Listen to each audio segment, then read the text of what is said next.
Voici les actualités de ce jeudi 7 novembre à Madagascar. On commence par la réforme des institutions. Le pôle anticorruption, il y a quelques semaines, a clarifié la situation concernant l'affaire Mamravatumang.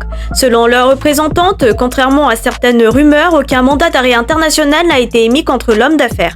Seule l'affaire du Boeing 37 relève, selon elle, de leur juridiction. Mais un rebondissement majeur est survenu hier. Le 6 novembre, le comité de suivi de l'évaluation du PAC, réunissant le ministère de la Justice, la Cour suprême, le Samifin, l'Araï et le Bianco a suspendu 2 magistrates.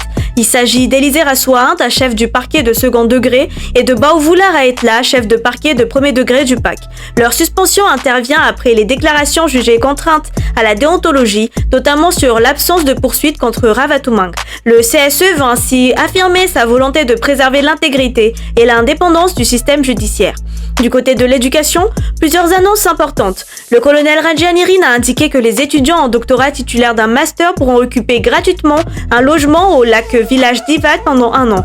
Ce projet immobilier, inauguré en 2023 sous l'ancien régime, visait à proposer des logements dits sociaux, mais dont les prix avaient été jugés encore élevés par une partie de la population. Une autre bonne nouvelle, après plusieurs jours de tension, les cours reprendront normalement ce lundi 10 novembre, suite à la signature d'un protocole d'accord entre le ministère de l'Éducation nationale et les syndicats enseignants. L'accord prévoit notamment l'intégration des enseignants FRAM et diplômés de l'ENS dans la fonction publique, ainsi qu'une augmentation des indemnités de logement et de CRE.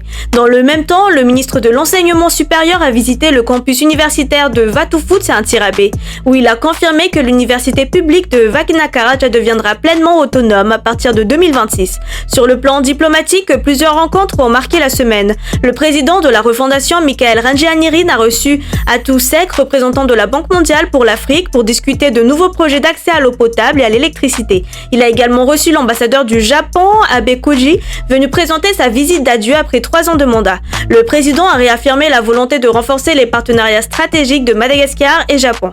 En parallèle, Bruno Fuchs, président de la Commission des Affaires étrangères de l'Assemblée nationale française, est en mission officielle à Antananarive. Objectif : observer la situation politique et visiter des projets prioritaires dans le domaine de l'eau et de l'énergie. Et selon 2424.mg, l'envoyé spécial de l'Union africaine, Mohamed Idriss Farah, est arrivé à Madagascar pour accompagner le processus de refondation politique.